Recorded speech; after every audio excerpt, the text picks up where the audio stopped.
All right. Well, hey everybody. This is the going to be the first episode of the Mauser Guy podcast. We're thinking we're going to call it In the Workshop. Haven't entirely confirmed that yet. If you've been following my social media before, you know who I am. I'm the Mauser Guy. I cover a lot of old, archaic military surplus and old firearms, technology, some new stuff too.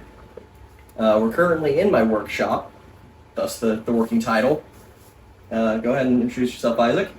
I'm Isaac, owner and founder of Wraith Tackle. Kind of cropped out of the middle of nowhere recently. It's been pretty fun. I just mainly do a lot of like fly fishing, tackle, like bass, walleye, pike, stuff like that from the Midwest.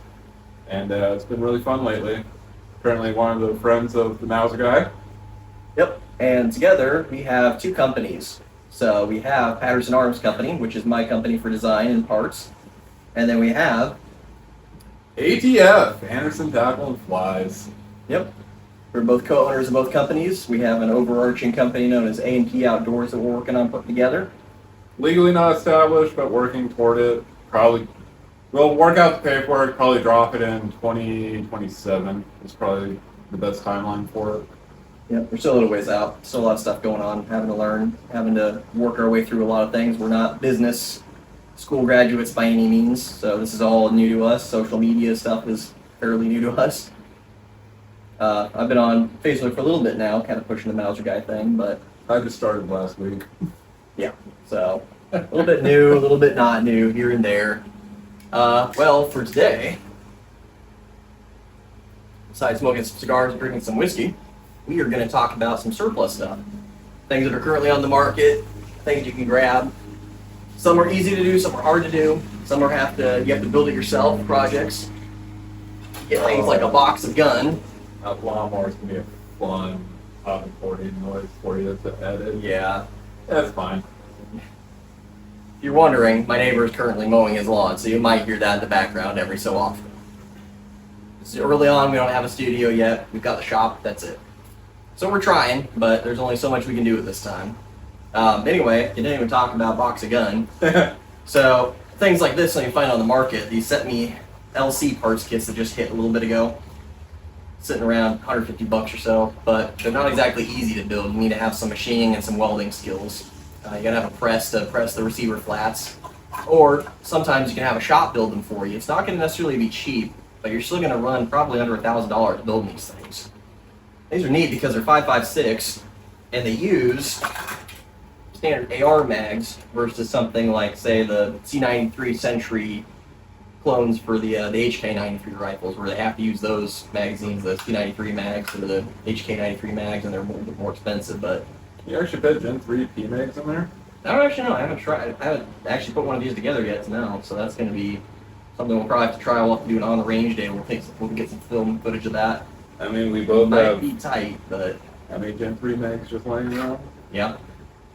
I played Gen 3s, Gen 2s, all the polymer mags to test out. But Couple waffle mags thrown in there, here and there.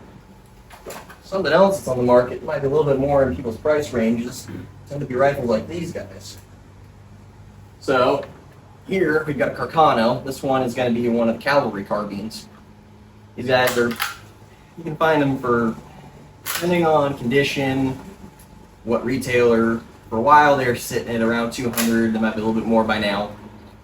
They're nice, but the only problem with a rifle like this tends to be that you have to get your hands on these block clips. It has to be fed by these because this is actually the feed lips on the system. That's the only downside. But there's some companies making reproductions now, which makes it a little bit easier. And there's companies now reproducing the ammunition. PPU. There's Bannerman is a company that used to sell surplus rifles. Well, they revived the name, another company did, as an ammunition manufacturer. So they're making Carcano ammo. They're making like 6.5 Jap, 7.5, 7.7 Jap, things like that. I think Wolf does a few runs here and there. Well, Wolf's no longer being imported because, well, they're not. Some of their stuff isn't being imported. Anything Russian, steel case is no longer being imported because of the import things. It's the major downside there. What Isaac there's holding, that's a Steyr M95. Royal Tiger's importing these guys. You can usually get the not so good ones, grade-wise, the grade C's for, well, they were doing a sale on them last week for $100. Ain't bad, especially for a straight pull. No, but you got to clean them up, and some of the parts aren't exactly easy to get. So usually, if you're gonna buy those, buy 2 or 3 of them so you have spare parts to fix them. I mean, $100 a pop, you're still way under Steyr straight bolts. Yeah. Just make sure you try to keep the bolts matched to the rifle. They may be headspace, they may not be. That's something I always tell people to do if you're going to mess with the old guns. Take them, get them headspace, get them inspected by a competent gunsmith before you start shooting them. Make sure that you have ammunition that's not going to blow up in your gun, because some of these old guns can be very ammunition sensitive. I bought that guy probably, I'd say, probably closer to 14 years ago now, back when they were still not as well known and the ammunition wasn't as far out there. It's another M-block clip rifle though. Yeah, you've had this in your safe for quite a while. Yeah. It's a nice rifle, it shoots great, it's just, if you're running factory loads like this, it will bruise your shoulder after about 5 rounds. It's not an easy rifle to shoot. Like, you've had an experience with that once before. You shot 1 round and said nope. I have a torn rodeo cuff, and one shot was like, you know what? I don't want to be sore for the rest of the day. You can finish the magazine.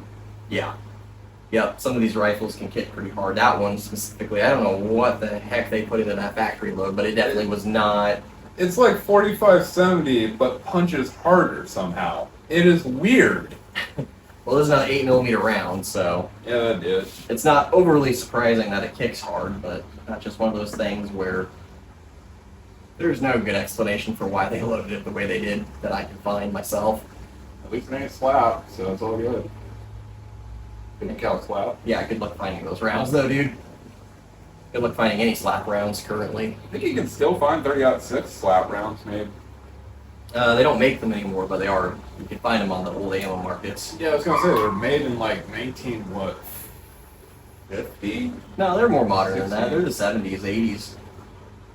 They just stopped making them because there wasn't as much of a call for them at the time. Now everybody thinks they're really cool, so everybody's trying to get their hands on them while they can. Until it detonates inside your M1 Grand.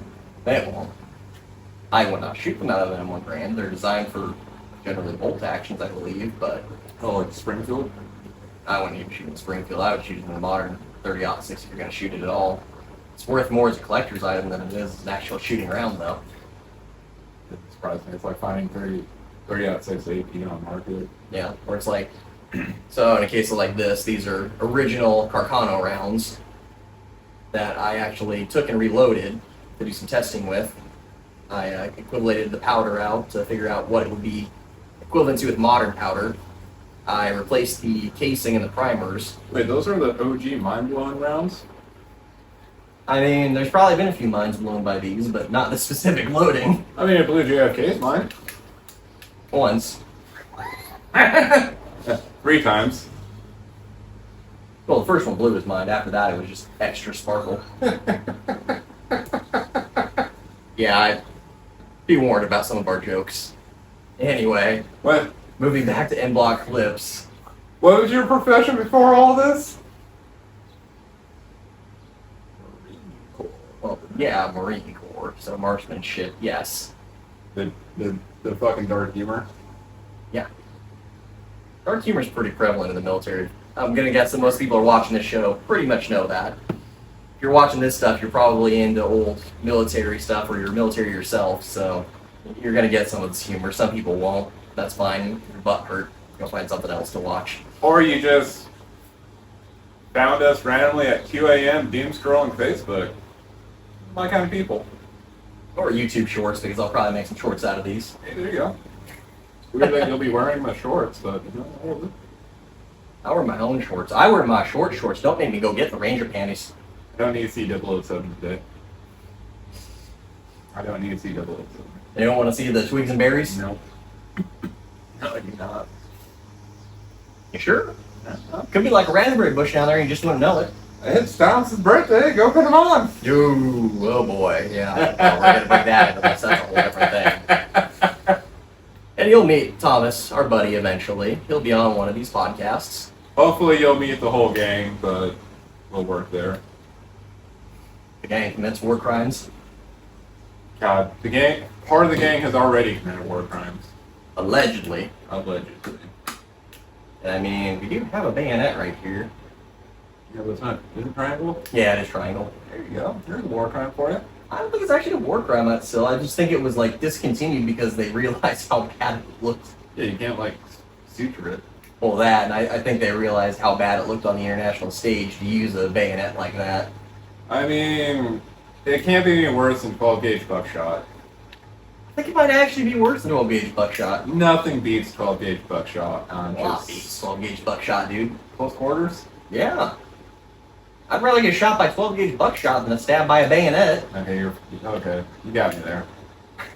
I'd rather get shot by the shotgun than stabbed by the 3-foot sword. Yeah, thankfully this is actually a fairly short bayonet. These things can get pretty damn long. Oh shit, dude.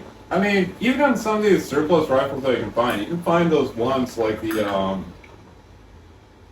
infills that have their actual bayonets up to here, basically, because it came from the time of, hey, we still want a sword because you can't go into a war without, properly dressed. Well, you're getting into the World War One era bayonets. That's back when we still used the long bayonets. We had the long sword style. They actually were called sword style bayonets for a long time. Yeah. I mean, World War One was crazy as shit because you got horse cavalry right next to tanks. It was fucking weird. Yeah. Well, and my Mosin's a good example of the long bayonets because even though it's a spike bayonet, you stick that bayonet on that rifle and it's about as tall as you are. It's pretty close to it. 6'10"? Yeah. And then the Japanese Arasaka is even crazier because you put a bayonet on that thing's already about most of your height. Mm-hmm. You had that on it, and you've got from what I remember right, it's the longest rifle that was used during World War II. Made the bonsai charges really terrifying. Well, early on, they were terrifying. When we realized that we could just use a machine gun, they kind of lost their terror at that point. You know what's really good? The bar. Well, or if you could get your hands on it, and Around in 1919. 1917. That's the water-cooled version. 1919s were the air-cooled.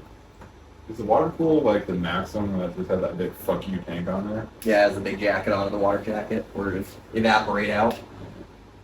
Yeah, I saw some stuff about that recently. Apparently the whole peeing into the jacket thing was more of a myth than reality, but we know at least one case of where it happened, and that was with Medal of Honor recipients. And that was at Iwo Jima, if I remember correctly. And if you're in a sustained firefight, you gotta go when you gotta go. Yeah, and that was Basilone. They were... John Basilone did that. There's also that myth where the British were cooking off the water to make tea, and you're just thinking, imagine all the asbestos or something like that inside that water. Well, there's no asbestos in that. It's just a straight steel jacket, so you're more likely to get rust than you would asbestos out of that. The asbestos was in the gloves that they used to handle them. That's where it was, and yeah, it's all the way up to during World War II. U.S. troops were using heat gloves that were made out of asbestos, and I believe that actually reached all the way in through Vietnam before they got rid of the asbestos gloves. And I think some modern gloves still use it, but it's completely sealed. Although I don't know for sure if they're still utilizing that. They might have a different material by now. I hope they would. It's been long enough that I haven't seen one of those quick change barrel gloves in a while, but... Hey man, you got rid of Agent Orange and asbestos on the battlefield at the same time. Progress. Did that, and then we had burn pits in Iraq and Afghanistan. So... 1 step forward, 6 steps back. It's progressive for the United States military. We're the U.S. military procurement and thought process. We're back to battle rifle. Yeah, they pretty much canceled that. They switched to, they canceled the XM7, the full rifle length version, and they went to the XM8 only. So the carbine version only now. And we're back modern. Sweet. And next, they'll probably cancel that for a new 5.56 cartridge. We're back to Car 15 days. Which is ironic because that will actually mean that the Marine Corps was correct because they stuck with their 416s. They didn't actually test the 277 Furies. 416's so nice. I mean, I love your 416. It is a nice rifle. It's well built. It's handled recoil fairly well. It's a little bit gassy and a little bit rough and a little bit heavier, but... I mean, with the suppress, though, that recoil impulse is weird as shit because you can actually feel the downward force. Yeah, it's a little bit funky with that for sure. Yeah, but it's a laser. Yeah. Nice. Speaking of recoil, once again we get into that thing being feels like getting kicked in the shoulder by a donkey. I mean, 10 gauge has its place in recoil, but I swear to God, this compared to a 10 gauge, this is gonna win. Yeah, well, I mean, yeah. And 10 gauge is 3.5 standard. doesn't help that the thing's got a steel buttstock on it either. Yeah, that is true. Yeah, steel buttstock. It's got, Yep. it's, there's nothing to mitigate the recoil in terms of the internal workings either, because it's just straight pull back, straight push forwards. Just your shirt and your shoulder muscles. That's the only thing mitigating recoil. Yeah. Now, I do know a lot of people who put rubber butt plates on them to shoot them when they're firing the factory loads to get the brass to do their own reloads. That way they can tone down the recoil a bit. That's what I do. Mm-hmm. I will fire the factory loads, still kind of enjoy it for the first 2 rounds, and then after that, curse my life and every living thing on the planet. It's like Kentucky Ballistic shooting the floorboard. He likes riding the lightning, but he can only do it once. Yeah, remind me never to build one of those. I didn't think I would have to even have that conversation with you. Really? Yeah, that's what I thought. Anyway, speaking of the rifles again, getting into it, these Carcanos are actually kind of neat. They've got kind of a fun bolt throw on them. They're kind of fun to play with. They're great little rifles. They're good little forest guns, as long as you're getting the right loads in them. The big thing about them is you're not going to be reaching out to 500 yards. Some people I know can. Don't judge me on not wanting to shoot this thing out to 500 yards. I normally wear glasses. I got contacts in right now, so my vision is not great seeing these things out of that distance. And I don't generally have access to a range that's 500 yards. My normal range is, yeah, we'll get that eventually. We'll get there. Just can't help but think there's like some dude out the forest of Colorado calling you a pussy as he drops a fucking mule deal here at 500 yards from Carcano. Probably. I mean, it is a 6.5 round, and done properly, you can get some good distance out of it, but it's not the same dimension as a modern 6.5 round. Yeah, I was gonna say that was the first 6.5 bleed more. Yeah, I mean, there's people out there though that are effectively hunting large game at distance with 6.5. It's not what I would choose personally. Yeah, you can take a coyote. I've seen reports of people taking coyotes at 1,100 yards. 1,100. It's possible. I don't usually tend to shoot at that far myself.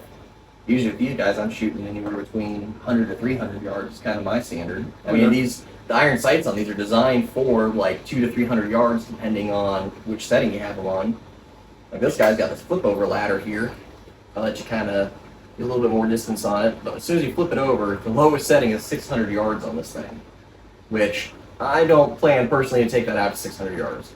So it's actually zeroed for about 300. So I actually custom build ammo to kind of make an adjustment for that, so that way it's more set at 100 yards. So just a 200 set? So 200 is the lowest on the ladder. Or wait, so 200 is the low. So yeah, so right here, so you flip it up, it's 200. You gotta pull up the ladder right here like that. And then it's a 200 yard sight, but when it's down, it's in battle sight mode and it's 0 for 300 yards. Just like Crocs. Yeah. So the reason behind that is this guy was actually a long rifle at one point that was cut down to be a carbine post World War I. They rechambered these from the 8x50R to the 8x56R. A little bit more capable round, a little bit better in terms of ballistics, but it does kick a lot more than the 8x50, which I have built ammunition for in the past. So at 200 yards, you're basically looking at the sight like that pretty much. No, at 200 yards, you're just using a standard like that. So at 200 yards, I can hit with the 200 yard sight, I can hit a gong that's 6 inch by 6 inch just by looking at the standard sights. And that's a 12-inch circle. The deviation on it is not big enough to prevent me from hitting those targets out at 100 yards. I mean, you're hitting the circle at 12 inches at 100 yards. Yeah. So you're basically hitting a desk fan, essentially. Yeah, a little bit smaller than that. It's about 6 inches in diameter each way. Oh, so you're hitting your magnifying glass back there, essentially. Yeah, something, about that big at 100. That's very doable with these little rifles like that. Generally, I mean, you're not going to get MOAR, but you can if you tune these rifles correctly. Sometimes you got to rebarrel them to get that up. at that point in time, you might as well talk about the Springfield, M14? Well, they've got their own issues, unfortunately. That's part of the whole, was it worth it to switch over to the M16 rifle? I personally believe yes, that the M16 was an improvement over the M14, mostly because you get some more accuracy out of it. The M14 is a very good accurate rifle if it's accurized properly. Yes. But that's the thing, is there is post work that needs to be done. Whereas with an M16, if you know what you're doing with it, it is a very highly accurate rifle. Your opinion's also skewed because you have one reform too. Yeah, that's another thing entirely, though. Well, like the M16, the standard effective range, as they're taught in the Marine Corps, is 500 yards. Yep. You can stretch it out beyond that a little bit. And then when you get into SPR style rifles, you can get out to 700 yards fairly simply. What's the ballistic at 5.56? Isn't it at 350? It comes up. Or is that at 500 yards? I can never remember. That's between, let's see here, that's after 100, before 300, I believe, if I'm right. Don't quote me on that. I never remember ballistic angles. I always look at a chart to see what I'm doing with my holdovers. Because I know 5.56 gets pretty squirrely out of this stuff. It comes up and comes back down. Well, that's most bullets, because what you're getting is you're getting that spin as it's traveling. It's going to kind of curve upwards, so it's almost of an arc as it's going up like that. Well, if you think about 6.5 Greenmores, it's a straight arc down. Pretty close to it. It's got a little bit of a rise, so that's just going to be any bullet that's spinning. You're going to get a little bit of a change in altitude of the round as it's going up a little bit in the trajectory. The 300 Win Mag, that's just a flat straight. No, it's got it too. Almost every modern round you're going to have that. Almost every round in general you're going to have that if it's a rifle gun of any kind, because that's just the spin of the bullet working against the gravity. Yeah. Can't beat physics. You can try to beat physics, but you can never really truly beat physics. Laps and 50 cal energy have to take an effect for the Coriolis effect, yeah. The rotation of the Earth. Yep. Yeah. That's pretty typical on something like that. That car's 3 miles away and it's dead. Yeah. Anyway, that's probably where we're gonna finish today's episode for. This is just the first one. We'll have more. If you guys want longer form videos, tell us. Something that's kind of nice is, so we're in Iowa, so we're kind of lucky. For me, especially as a gunsmith, we've gotten very lucky to have Brownells near us, so that's there. They're not a sponsor for anything, we're lucky that we have access to these kinds of companies nearby to us. 40 mile or 45 minutes down, highway 80. 80. Yep. I almost said 35, but that goes at 4 dams. Yeah, true. If you're ever wondering where I get weird ammo from, also, we got a local company that we work with here, Generational Guns in Bondurant, in the Des Moines area.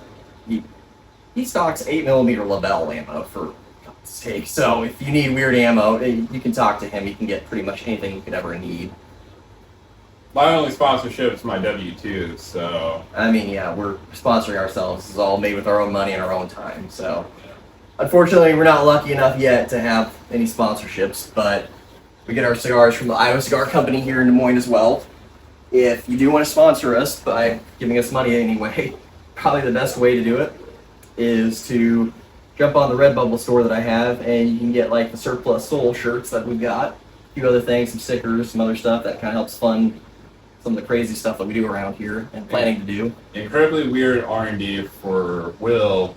My incredible weird R&D is just sponsored by myself. Yeah. Well, the stand upper costs a lot of money to help develop, so there's that. That's fun for us. That's why I love fishing tackle. It's pretty cheap.